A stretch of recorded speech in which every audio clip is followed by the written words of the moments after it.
अस्सलाम वालेकुम, welcome back video study YouTube channel. तो गाइस आज मैं आपके साथ शेयर करूंगी how to prepare video final viva tips and tricks. CS619 के जो या 5 CS519 के जो स्टूडेंट हैं उनका फाइनल वाइवा कैसे होगा, उसका ड्यूरेशन क्या हो सकता है। वाइवा का ड्यूरेशन मैक्सिमम 40 मिनट हो सकते हैं, इससे कम भी हो सकता है, डिपेंड करता है आपके जो भी आपकी मैम या सर होंगे।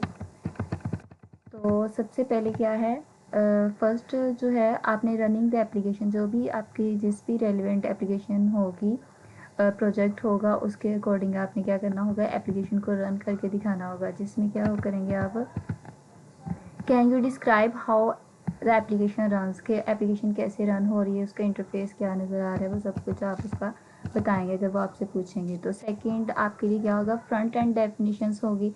फ्रंट एंड डेफिनेशंस में ये होगा कि आपने कौन कौन से कंपोनेंट यूज़ किए हुए हैं, जैसे लॉगिन लॉगआउट बटन कहाँ पे है, उसमें आपने ओप्स के कॉन्सेप्ट अगर यूज़ किए हुए हैं, कोई भी आपकी लैंग्वेज हो सकती है, जावा में बनाया है या PHP में।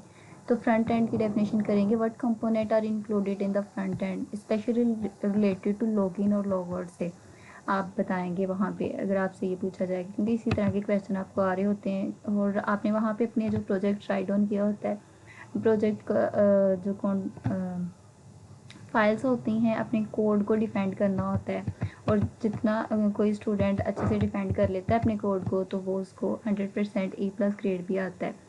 बैक एंड एक्सप्लेनेशंस आप करेंगे, बैक एंड में वो कोडिंग से रेलिवेंट जो भी फाइल होगी उसको आपको कोई सी भी ओपन करके पूछ सकते हैं इसमें क्या है, क्योंकि उन लोगों ने चेक करना होता है कि ये आप लोगों ने प्रोजेक्ट खुद बनाया या किसी और ने आपको बना के दिया। Explain the functionality of the home page on the back and, back and के ऊपर जो आप लोगों ने होम पेज, जिसको आप इंडेक्स पेज भी कहते हो, उसकी फंक्शनैलिटी के बारे में पूछेंगे, जैसे कि लॉग इन लॉग आउट का बटन सारे वो उसके ऊपर। जो अब आप अपनी प्रोजेक्ट ओपन करते हो तो सबसे पहले जो आपकी फ्रंट एंड के ऊपर फाइल नज़र ब्राउज़र के ऊपर रन हो रही होती है, तो उस वाले पेज को आपको पूछेंगे ये कहाँ पे आपने राइट डाउन किया, तो उसका नाम भी आपको पता होना चाहिए और किस डायरेक्टरी में पड़ा वो भी आपको पता होना चाहिए।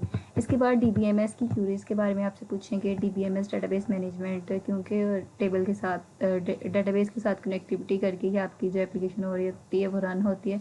Could you provide example of database queries use for updating, updating से रेलिवेंट डाटा को कैसे अपडेट करते हैं, उसमें कुछ भी चेंजिंग करवा सकते हैं, तो उसके बारे में आपसे एग्जांपल पूछ सकते हैं या चेंज करवा भी सकते हैं। इसके बाद आपसे प्रेजेंटेशंस के बारे में, जो आप प्रेजेंटेशन प्रोजेक्ट के अंदर वो सबमिट करवाते हैं उसके बारे में पूछेंगे, जिसमें यूज़ केस डायग्राम होगी, जिसमें आपको जो शेप्स एक्टर कौन से हैं, कहाँ पर यूज़ केस डायग्राम में वो एक्टर्स के बारे में पूछा जाएगा कि ये कौन सा काम एक्शन कौन परफॉर्म कर रहे हैं, इस तरह से। What shapes are reference the use case diagram, के यूज़ केस डायग्राम के अंदर कौन सी शेप क्या रेफरेंस दे रही है, किस चीज़ का हवाला दे रही है। इसके बाद प्रेजेंटेशन की सीक्वेंस डायग्राम जो होती है, प्रेजेंटेशन के अंदर सीक्वेंस डायग्राम आप लोगों ने की होगी, उसके बारे में आपसे पूछा जाएगा।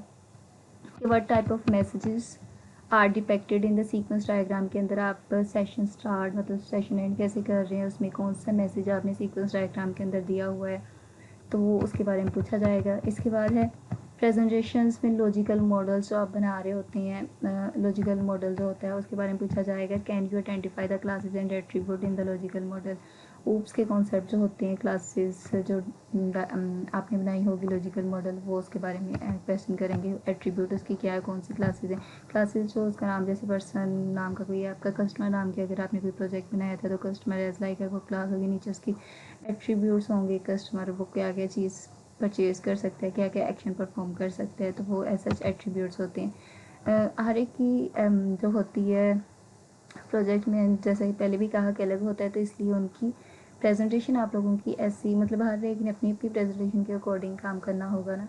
तो प्रेजेंटेशन में ERD एंटिटी रिलेशनशिप डायग्राम भी होगा कि इसमें 1 to 1 है, मैनी टू मैनी है, किस तरह का रिलेशन है वो बताएंगे। Explain the difference between entities and attribute in the ERD, के अंदर आपने एंटिटीज़ और एट्रीब्यूट्स के बारे में बताना होगा वहाँ पे।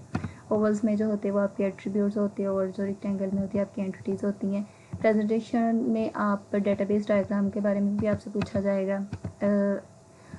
Could you describe the component show in the database diagram, आपसे पूछेंगे कि डेटाबेस डायग्राम को आप शो कर सकते हैं, इसके कंपोनेंट्स कौन सा क्या है, कार्डिनलिटी वगैरह के बारे में वो आपसे पूछेंगे, तो आप वो बताएंगे। इसके बाद फेवरेट सब्जेक्ट के बारे में क्वेश्चन कर सकते हैं। फेवरेट सब्जेक्ट आप कोई सा भी कहेंगे, फिर उससे रेलिवेंट अगर आपने इंट्रोडक्शन टू प्रोग्रामिंग कहा तो फिर वो आप खुद से पूछेंगे आपको क्यों पसंद है। इससे रेलिवेंट जो भी क्वेश्चन वो अगर तो आप ऑब्जेक्ट ओरिएंटिंग कहते हैं तो ओप के बारे में ज़्यादातर स्टूडेंट जो होते हैं वो डेटाबेस मैनेजमेंट के बारे में कह रहे होते हैं, क्योंकि इसके अंदर भी सारा कवर हो जाता है, इस स्टूडेंट को वो ईजी लग रहा होता है। उसमें आपसे पूछेंगे how would you explain organization in database के अंदर आप ऑर्गेनाइजेशन को कैसे एक्सप्लेन करेंगे।